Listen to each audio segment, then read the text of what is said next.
Olá, meus amigos, mais uma vez estamos aqui, para iniciar um novo capítulo. Será o capítulo 5, que tem um nome, O Poder do Amor. O capítulo 4, só para relembrar, se trata de estudando o cérebro. É onde Calderaro, faz um estudo do cérebro, conversando com o André, ainda no hospital, junto com aqueles encarnado que está mal e o desencarnado que está ali com aquele vínculo muito forte, Os dois estão com um vínculo muito forte.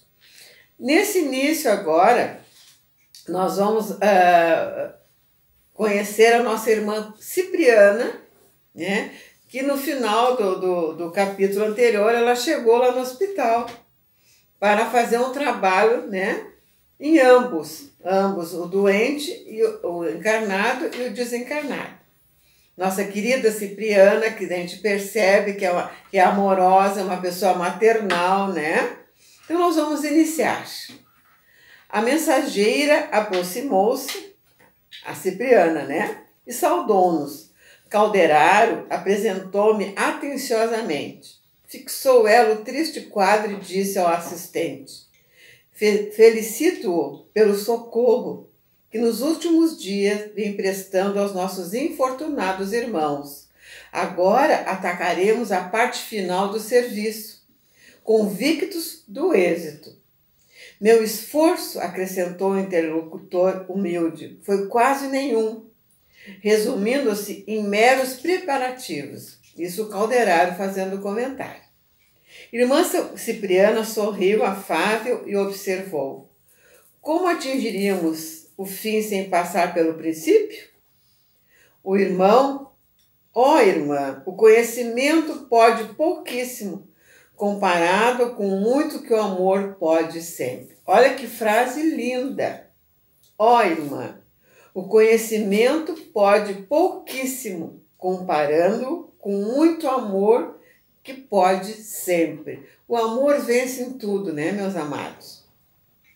Singular expressão estampou-se na fisionomia da emissária, como se as referências lhe ferissem fundo à modéstia natural. Ocultando os méritos que lhe eram próprios, considerou: sabe o divino Senhor que ainda estou a grande distância da realização que me atribui. Sou frágil e imperfeita, e devo caminhar ainda infinitamente para adquirir o amor que fortalece e aperfeiçoa. Retendo o olhar firmemente sobre o meu companheiro, acrescentou: estamos em cooperação fraternal na obra que pertence ao Altíssimo. Espero que os amigos se mantenham a postos, efetuando a maior porção do serviço, porque quanto a mim, só atenderei aos singelos deveres que um coração materno pode desempenhar. Querida, A humildade dessa entidade, Olha só, ela se colocando, tão humilde. Assim dizendo, acercou-se de ambos os infelizes, postando-se em atitude de oração. Que estaria pedindo às forças superiores ali diante de nós aquela mulher de extraordinária expressão? Sentia-lhe elevada a sinceridade profunda, a humildade fiel. A pressa em que por alguns minutos se concentrou saturava-se de sublime poder, porquanto em breve suave luz descia do alto sobre a sua fronte venerável. Gradativamente, Cipriana se fazia mais bela. Os raios divinos a fluírem dos mananciais invisíveis, envolvendo-a, transfiguravam-na toda. Tive a impressão de que a sua organização perispiritual absorvia a claridade maravilhosa, representando-se-lhe no ser. Ecoados alguns momentos, circundava refulgente halo, cuja santidade senti dever respeitar. Dos olhos, do tórax e das mãos efluíam radiações de frouxa e suave luz, que não me terrificava a retina surpresa. Estava formosa, radiante, qual se fora a materialização da Madonna do Murilo, em milagrosa aparição. Perante a sua personalidade transfigurada, quase me prosternei, tal a comoção daquele minuto inesquecível. Nenhum olhar nos dirigiu, quiçá, por humildade, no desejo de ocultar a elevada posição que desfrutava. Estendeu as mãos para os dois desventurados, atingindo-os com seu amoroso magnetismo, e notei assombrado que o poder daquela mulher sublimada lhes modificava o campo vibratório. Sentiram-se ambos desfalecer, oprimidos por uma força que os compelia à quietação. Entreolharam-se com indivisível espanto, experimentando o respeito e o temor, presas de comoção irreprimível e de desconhecida. Seus olhos espelhavam no silêncio angustiosa perquirição, quando a mensageira, avizinhando-se, os tocou de leve na região visual. Reparei de minha parte que ambos registraram abalo mais forte e indisfarçável. Reconhecendo o poder divino de que era dotada a emissária, notei que o enfermo, parcialmente liberto do corpo, e o perseguidor implacável passaram a ver-nos com indescritível assombro. Gritaram violentamente, empolgados pela surpresa, e por julgar cada um de nós o que vê através do prisma de conhecimento adquiridos, cuidaram força visitado pela excelsa Mãe de Jesus. Definiam o ambiente em harmonia com as noções religiosas que o mundo lhes inculcara. O doente ajoelhou-se de súbito, dominado por incoercível comoção, e desfez-se em copioso pranto. Tal, o sentimento que ele teve em ver aquela imagem daquela mulher, tão deslumbrada, tão divina, que ele pensou mesmo que fosse Maria, O outro, porém, embora perplexo e abalado, manteve-se ereto, qual se o bendito favor daquela hora não lhe fosse a ele mesmo concedido. Mãe dos céus, clamou o companheiro hospitalizado, chorando convulsivamente, como vos designais de visitar o criminoso que eu sou? Sinto vergonha de mim mesmo. Sou imperdoável pecador, abatido pela própria miséria. Vossa luz revela-me toda a extensão das trevas em que me debato. Condoei-vos de mim, Senhora. Vejam só o que faz, o remorso remoendo, que ele não se sentiu naquele momento digno daquela presença tão divina. Ele se sentiu, pequeno, Principalmente porque sentia, como ele disse, Mãe dos céus, deslumbrado com aquela imagem, Vamos continuar. Havia uma sinceridade imensa, aliada a imensa dor, naquelas palavras de angústia e de arrependimento. Soluços sufocantes assomaram-lhe a boca, interrompendo-lhe a tocante súplica. Cipriana acercou-se dele, de olhos faiscantes e úmidos. Tentou soerguê-lo, sem, no entanto, lograr que ele deixasse a postura genuflexa. Ele estava ajoelhado, diante daquela imagem. Certo, a piedosa missionária informara-se de todas as minúcias necessárias ao êxito de sua missão naqueles minutos, porque, enlaçando-o maternalmente, o chamou pelo nome, esclarecendo: Pedro, filho meu, Não sou quem julgas no transporte de viva confiança que te sensibiliza a alma. Sou simplesmente tua irmã na eternidade. Todavia, também fui mãe na terra e sei quanto sofres. Aquele amor maternal que ela trazia, né? Que coisa bem abençoada, né? Vamos ver o que ele diz, o que ele pensou agora.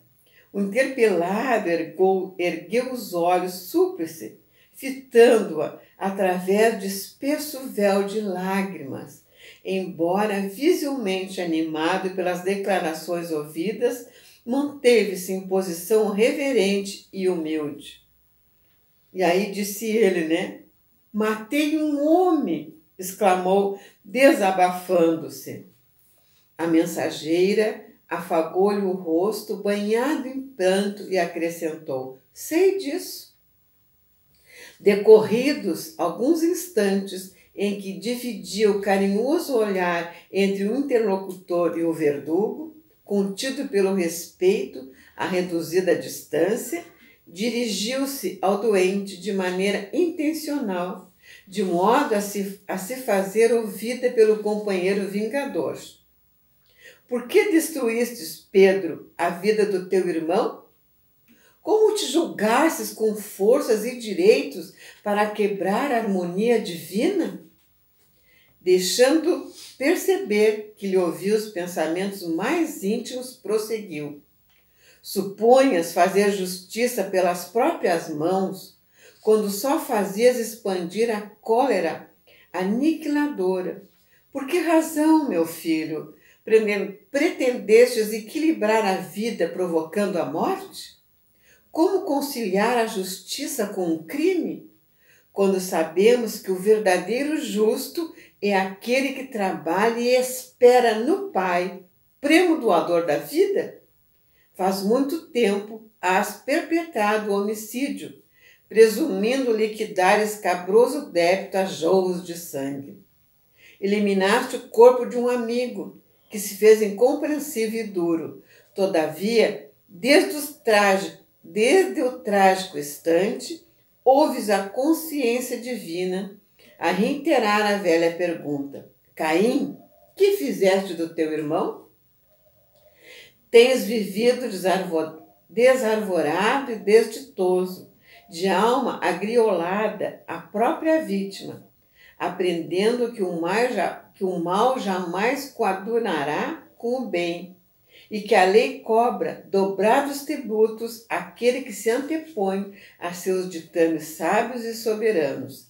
Destruíste a paz de um companheiro e perdestes tranquilidade própria. Suprimiste-lhe o veículo físico, mas perambulas algemado ao teu, sentindo qual pesado fardo. Cuidavas ministrar o direito a ti mesmo e entortastes o destino, imprimindo perigosa curva ao teu caminho, que poderia ser retilíneo e iluminado. Temendo a ti próprio por te sentires delinquente em toda parte, buscastes refúgio no trabalho atabalhoado e mecanizante. Conseguiste dinheiro que nunca te pacificou o ser. Alcançastes culminante posição social entre os homens, dentro da qual, contudo, te sentes cada vez mais triste e mais desamparado.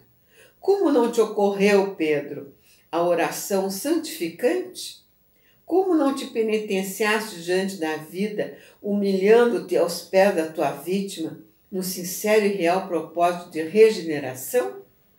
Preferistes a corrida louca em pós das sensações externas, a fuga para a região do ganho material, a transitória ascensão para posições de domínio enganoso. Aterrorizado, tentastes escapar ao tribunal íntimo, onde o poder espiritual te exprobava o condenável procedimento. Mas nunca é tarde para levantar o coração e curar a consciência ferida. Exausto de sofrer, cedeste da enfermidade e aproxima-te da loucura, de alma compungida e corpo em desordem. Apelastes para a misericórdia divina e aqui estamos. Contudo, meu amigo, nossa voz não se ergue para fustigar-te o espírito, já de si mesmo tão castigado e tão infeliz. Vimos ao teu encontro para estimular-te à regeneração. Quem poderá condenar alguém depois da comunhão das vicissitudes na carne? Quem se sentirá suficientemente puro e santificado para tirar a primeira pedra, mesmo depois de haver atravessado a fronteira das cinzas do sepulcro? Quem de nós terá passado incólume nas correntes do pântano? Não, Pedro. O fundamento da obra divina é de amor incomensurável. Encontramo-nos aqui para querer-te bem, intentando alçar-te a consciência aos campos infinitos da vida eterna. Orastes e chamaste-nos. Abristes a mente à força regenerativa e somos teus irmãos. Muitos de nós, em outro tempo, penetramos também o sombrio recôncavo dos vales do assassínio, da injustiça e da morte.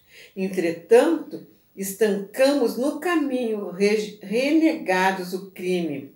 Ressoldamos com lágrimas os elos partidos pela nossa imprudência e, cultivando o perdão e a humildade, aprendemos que só o amor salva e constrói para sempre.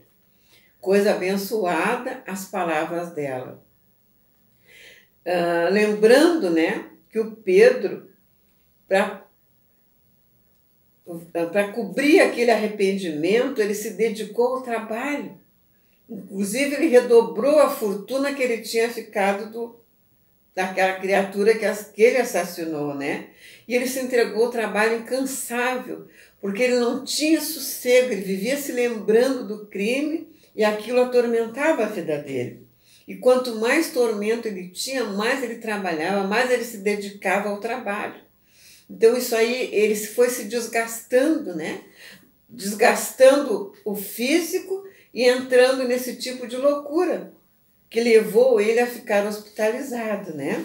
Então veja o que leva, né, um arrependimento com aquele remorso ferrenho, né, da criatura, lembrando todo momento da vida dele o crime que ele fez, né? Mas vamos continuar. Lembra-te das tuas próprias necessidades. Interrompe a marcha da aflição. Reconsidera a atitude e faze novo compromisso perante a divina justiça. Passada a longa pausa, Cipriana abriu os braços maternos e acrescentou: levanta-te e vem a mim. Sou tua mãe espiritual, em nome de Deus. O enfermo, de olhos brilhantes e lagrimosos, ergueu-se, qual menino, sensibilizando-nos o coração, e exclamou: merecerei tamanha graça? Como não, filho meu? O Pai não nos responde às súplicas com palavras condenatórias. Acercamo-nos de ti em nome dele, nosso Supremo Senhor. Que lindo, né? Assim dizendo, conchegou-o ao coração, mas havia tal meiguice naquele amplexo inesperado que os outros circunstantes, que não nós, diriam presenciar o reencontro de carinhosa mãe com o filho ausente, após longa e cruciante separação. O infortunado deixou pender a cabeça sobre um dos ombros dela, demonstrando infinita confiança, e murmurou infantilmente: Mãe do céu, ninguém na terra jamais me falou assim. Via-se-lhe o alívio através do semblante feliz. Cipriana animou-o, bondosa, e explicou: é imprescindível aquietes a mente afogueada, depositando nas mãos do Senhor as antigas angústias. A essa altura, voltei a caldeirar o meu olhar, disse, né, André Luiz, comovido, e notei que as lágrimas não brotavam exclusivamente nos meus olhos. O companheiro tinha-nos abundantes a lhe deslizarem na face calma. Tocado por minha silenciosa indagação, falou-me em voz apenas perceptível. Praz a Deus, André, possamos também aprender a amar, adquirindo o poder de transformar os corações. Olha que lindo, né? A emissária, que parecia não se dar conta da nossa presença, avançou para o verdugo, sustentando Pedro nos braços, como se ele fora um filho doente. O perseguidor agarrou-a ereta e altivo, revelando-se insensível às palavras que nos haviam dominado os corações. A missionária, longe de intimidar-se, aproximou-se tocando quase falou humilde. Que fazes tu, Camilo? Cerrado a comiseração? O algoz, demonstrando incompreensível frieza, redorquiu. Que pode fazer uma vítima como eu, senão odiar sem piedade? E aqui nós vamos encerrando esse capítulo, né? A primeira parte. Agradecendo pela paciência de nos acompanhar nesse trabalho, pedindo aos irmãos que sempre, né, divulguem os trabalhos do nosso canal, divulguem, curtam. Aquele que ainda não fez a sua inscrição, faça a sua inscrição. E visite o nosso site também, está uma beleza, com novidades, né? O nosso site é gefx.com.br.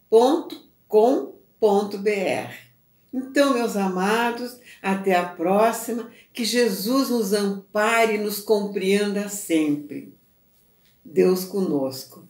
Obrigada e até a próxima.